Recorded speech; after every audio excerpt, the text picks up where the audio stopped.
Alright, so these are going to be the worked out solutions for your Chapter 8 closure. So for number 1, you wanted to write the area as a product and then the area as a sum. So for the first one here, A, I already have the product. It's going to be the dimensions of my rectangle.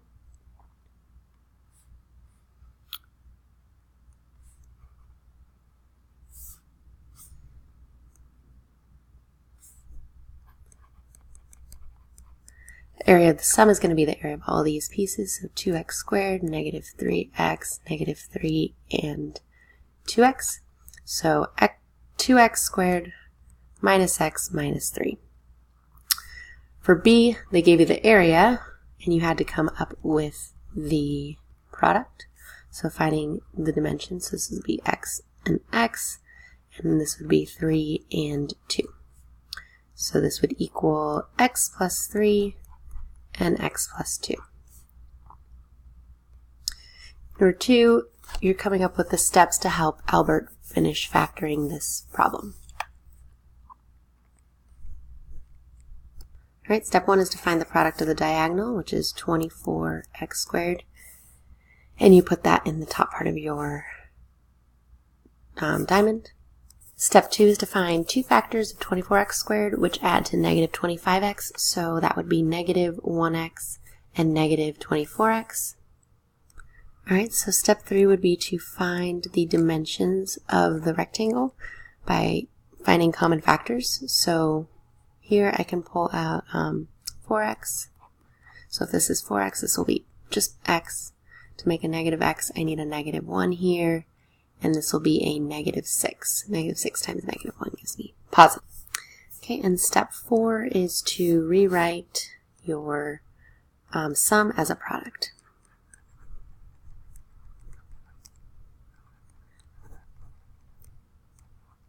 As that's what we're looking for when we're factoring.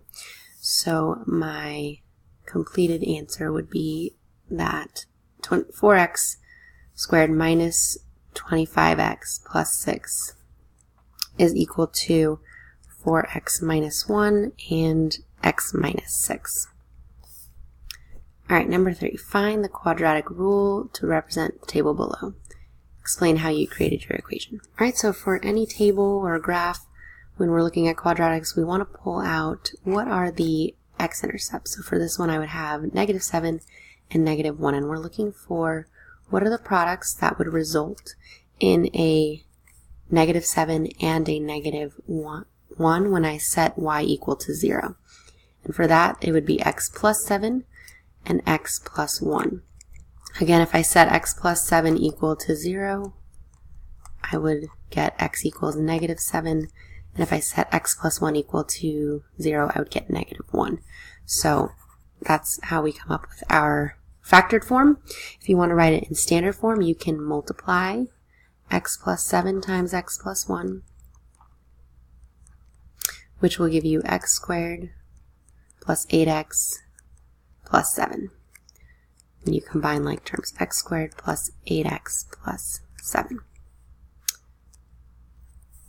Number 4, factor each expression below. Make sure if you can factor something out at the beginning, you do that first. Alright, so for this one, I'm going to go ahead and start by setting up my rectangle.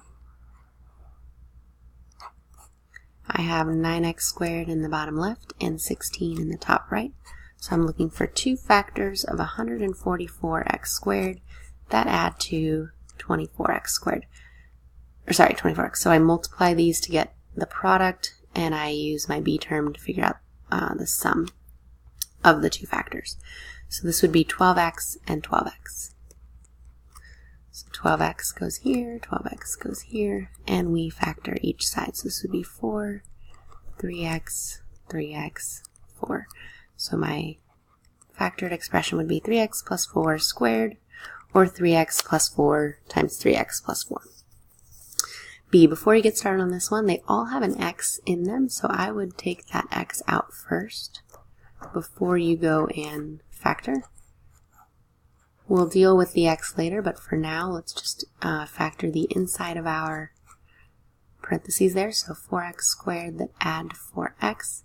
That's going to be 2x and 2x. So when I factor this, I get x plus 2 times x plus 2, or just x plus 2 squared, and we keep that x from earlier because it's still a part of the expression. 5. Calculate the x-intercepts of the following quadratics. So I'm going to go ahead and factor each one, and then I'll show you how to find the x-intercepts. Okay, so the first step is to factor it, so I did the factoring, and I got x plus 2 times x plus 3. Then to find the x-intercepts, you're going to set y equal to 0, and using the zero product property, I'm going to set each of my two products equal to 0, so I get x equals -2 and x equals -3. So my two intercepts are -2, 0 and -3, 0. Alright, so for B, this one is, instead of using the generic rectangle for this one, because there's no C value, these actually have a common factor of 2x. 2x can be divided out of each of these. So I'm just going to divide out of 2x, and what I'm left with is 3x plus 1. Now I already have my two products, and I can set each of these equal to 0 to solve for my two intercepts. So that's a good shortcut to look for, especially to save on time for some of these. So if you ever see a problem with no C term, but two terms with an x in it, that's a good one. I would just skip the generic rectangle and go ahead and solve for your intercepts by factoring out a common factor. So this one would be 0, 0, and -1/3, 0. Alright, for 6, this is going to work very similarly to the table. You find your two x-intercepts and come up with your two factors, and then you can rewrite it as a sum by using a generic rectangle to multiply. So x plus 2, x minus 2, you get x squared minus 4 as the 2x and the -2x will cancel each other out. Okay, for this one, because there's only one, doesn't change it much, except now the two binomials are going to be the exact same. So x minus 2 times x minus 2, or you can just rewrite that as x minus 2 squared. If you want to write it as a sum, you could multiply x minus 2 times x minus 2, and you would get x squared minus 4x plus 4. Alright, for these ones, I'm going to go ahead and factor each of them off, and then I'll show you afterward. Alright, so for A, the first thing I did was I divided out of 4. That left me with 4x squared minus 1 to factor, and I got my two factors of 2x minus 1 and 2x plus 1. So for 4 times 2x minus 1 times 2x plus 1. For B, I was looking for two factors of -8100 that added to 0, so -90, +90, and I factored each side to find my product, 9y plus 10 times 9y minus 10. And for C, I first divided out of 5. I'm left with 9a squared minus 25, and I found my two products of 3a minus 5 and 3a plus 5. For number 9, I'm going to do the same thing and do them first. Alright, so for A, I was looking for two factors of 100 that add to 20x. That would be 10x and 10x, so I continued to factor, and I got 2x plus 5 squared. For B, I first started by reordering these expressions so that it was in standard form, and I divided out of 4. So what was left over was 9y squared minus 42y plus 49, looking for two factors of 441, y squared that add to -42, y, that would be -21y and -21y. I continued to factor, and I got 4 times 3y minus 7 times 3y minus 7, or you can just write the squared for that one. Number 10, use zero product property to calculate the roots of the polynomials below. So you're going to set each of these equal to 0 and solve. Alright, so for A, I set x minus 9 equal to 0 and 6 minus 2x equal to 0, and I got x equals 9 and x equals 3. For B, x equals 0, so 0, 0, and then 12 minus 5x equals 0 gave me 12 fifths. 12 fifths, 0 would be my second one. And for C, you first had to factor the expression, and I got x plus 6 times 4x minus 1. Setting each of these equal to 0, I got -6, 0, and 1/4, 0. Number 11, again, solve the equations for x, so you're going to use zero product property for this.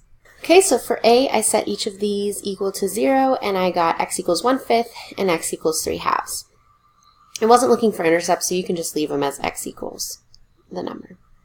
For b, I first factored it. I got x plus 2, x minus 8. Setting these equal to 0, I got x equals -2 and x equals 8. And c, first had to factor this one. I got 4x plus 3 times 4x minus 3, setting each of those equal to 0 with solutions of -3/4 and +3/4.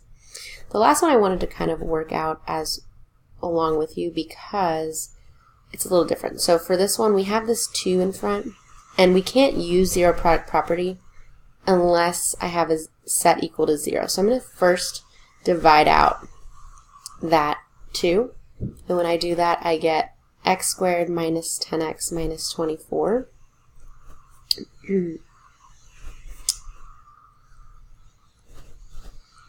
equals -40.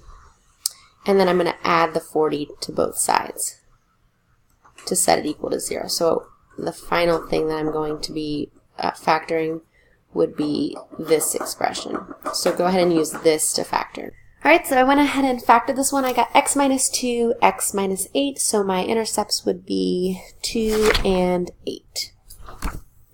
Alright, last page. Graph y equals x squared minus 2x, so find the y-intercept, x-intercepts, and vertex to help you do that. To find the y-intercept, you just need to plug in 0 for x, and when you plug in 0 for x, you just get 0. So the y-intercept is 0, 0. To find the x-intercepts, I'm going to go ahead and factor it, and then to find the vertex, it's going to be halfway between my two intercepts. Alright, so y-intercept was 0, 0. X-intercepts, I factored and solved for x, set equal to 0, so 0 and 2. And then the vertex would be halfway between these two, which is at 1. There's my line of symmetry. So I substitute 1 into my equation, and I got y equals -1. So I have a point at 1, -1. That's going to be my vertex point. You could also plug in 3, 4 into your equation, -1, -2, just to find some other options to graph there. But your sketch should have looked like this. All right, and the last one, factor using zero product property and find the roots. All right, so for 13, when I factored this one, I got x minus 3 times x minus 4. Setting those equal to 0, I got 3, 0, and 4, 0. For b, when I factored this one, I got 2x minus 5 and 3x minus 4. Setting each of those equal to 0, I got 5/2, 0, and 4/3, 0. For c, I actually approached it a little differently. So because I didn't have any b term here, I added 9 to both sides and took the square root. So I just solved for x for this one, and that got me +3 and -3, as both of those are the square root of 9. And then the last one, there was only one intercept because you got x plus 6 times x plus 6. So the intercept for this one was -6, 0. All right, so feel free to kind of pause and look through the solutions for these to help you study for your test.